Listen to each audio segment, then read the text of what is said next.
Hi, it's Johnny Frederick. It's October 6th, 2023. I Ching and my experience recently. While we're waiting to do the October reading for the times of the I Ching, which is a bit late because I've been traveling from Europe back to the United States. That's part of the story, actually. I take the Queen Mary over, luxury ocean liner, 9 days from Hamburg, Germany to New York City. And we arrived on Friday, the 29th of September, in a deluge of rain, the remnants of a hurricane that came up the east coast of the United States. And it was a very difficult time getting off the ship and in the port, the Brooklyn cruise terminal, getting cabs to come in because the streets in Brooklyn were flooded and highways in New York City and around metropolitan area were either closed or closing.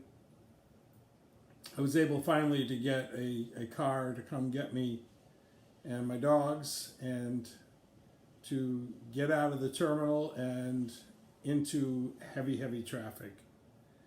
And we were sitting there, we went through the Brooklyn Battery Tunnel into Manhattan. While I was sitting in the car and had gotten tired of reading news and other things, sending emails, and I decided I would throw the I Ching coins for the month of October. So that was my intention, to do the October reading, start it. So I threw the coins 6 times, and I got this hexagram, number 6, waiting, which, as I've said before, the I Ching is always accurate, not to the question you ask necessarily, but to the situation that you find yourself in, or the question that's the real question that you didn't ask or you didn't know to ask. So it was very clear to me very quickly that this I Ching reading that I just threw was nothing to do with October's macro reading for the month for everybody.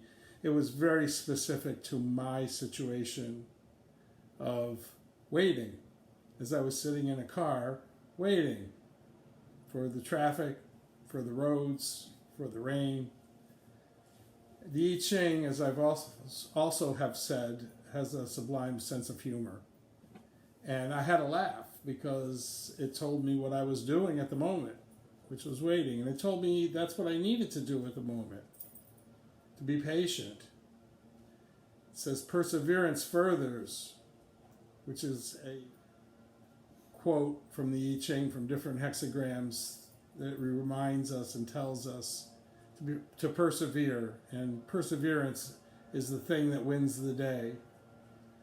And it also said, again, the I Ching is always accurate and often very funny, it furthers one to cross the great water, which is a euphemism in I Ching speak for it furthers one to make a big move, to do something large, cross the great water.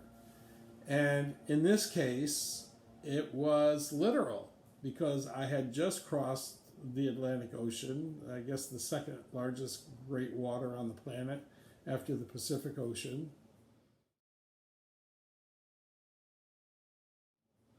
And had crossed great waters that morning in the cruise terminal. The water was thick. These were not puddles, these were lakes and streams in the Brooklyn cruise terminal as every passenger was disembarking and trying to get out of there. And then in the car, going along the roads that were flooded and over bridges and streams that were swollen. So we had crossed many great waters at that time, waiting. That was the I Ching reading that I got on that day, the 29th of September, as I sat in the cab waiting to get out of there. And the denouement was that we did get out of there. We got through Brooklyn. We got onto the expressway, and there's Erica, and made it safely to our destination. So I just wanted to share that with you, the I Ching and its sublimity and its sense of humor and its quite accurate reading for us of whatever situation we're going through, whatever question we've asked, or oftentimes the real question that we didn't ask. So thanks for listening. I hope you're enjoying the readings for the Times on YouTube, podcasts on the I Ching, the Book of Changes, the Book of Transformation. And I apologize for the October reading being late. It will come out soon. Namaste.